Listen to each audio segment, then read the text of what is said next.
Puri ng Diyos, puri ng ating Panginoon. Kailan ka huling nanindigan sa totoo kahit mahirap? Nanonood ako ng mga kwento patungkol sa mga nangyayari sa pagkawala ng mga sabungero sa Pilipinas. Marami daw ang pinatay at itinapon doon sa Taal Lake. At merong isang lumutang na isang whistleblower na nagsasabi ng totoo. At ngayon, siya na ay nababaliktad. Siya na daw yung mastermind ng pagkawalan nito.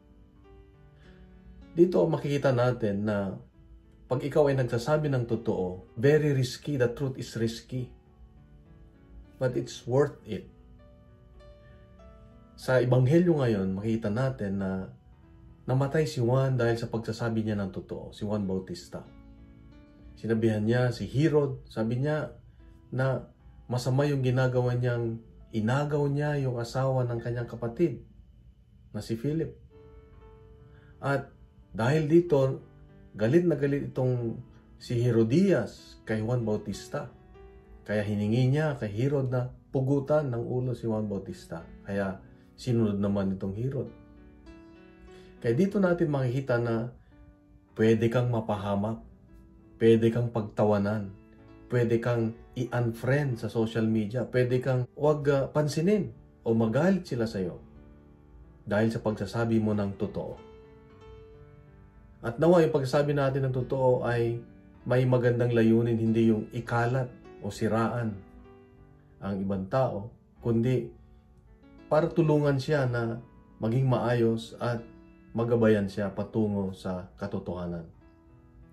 At kahit na ayaw ka ng tao, you will not get applause. Hindi ka papalakpakan ng mundo dahil sa ginawa mo, pero ang Diyos ay napapangiti mo. It pleases God. Kaya nga kapatid, ang pagsasabi ng totoo ay kung minsan kailangang buo ang loob mo. Desisyonan mo na sabihin ang totoo para makalaya ka sa nakikita mong hindi tama. At ganun din, makalaya yung taong involved para ayusin at magbalik loob sa Diyos.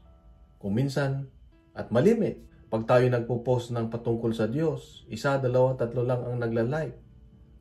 Hindi pa nga sinishare sa iba. Pero pagdating sa mga pagkain, sa pagpapaganda, 300 likes ka agad. Lalo na pag chismis, gossip, nagiging viral. Mga fake news, nagiging viral. Pero pag patungkol sa Diyos, talo ang Diyos. Kaya kapatid, ang hamon ng Diyos sa iyo at sa akin ngayon ay ibahagi natin ang katotohanan. At ang katotohanan ay walang iba kundi ang Diyos mismo. Ang kanyang mabuting salita. Paggamit tayo sa Diyos na maging daluyan ng katotohanan ng tama. Kapatid, itong hamon ng Diyos sa iyo at sa akin ngayon na patuloy na gumawa ng mabuti at ikalat ang kabutihan ng Diyos, ang katotohanan.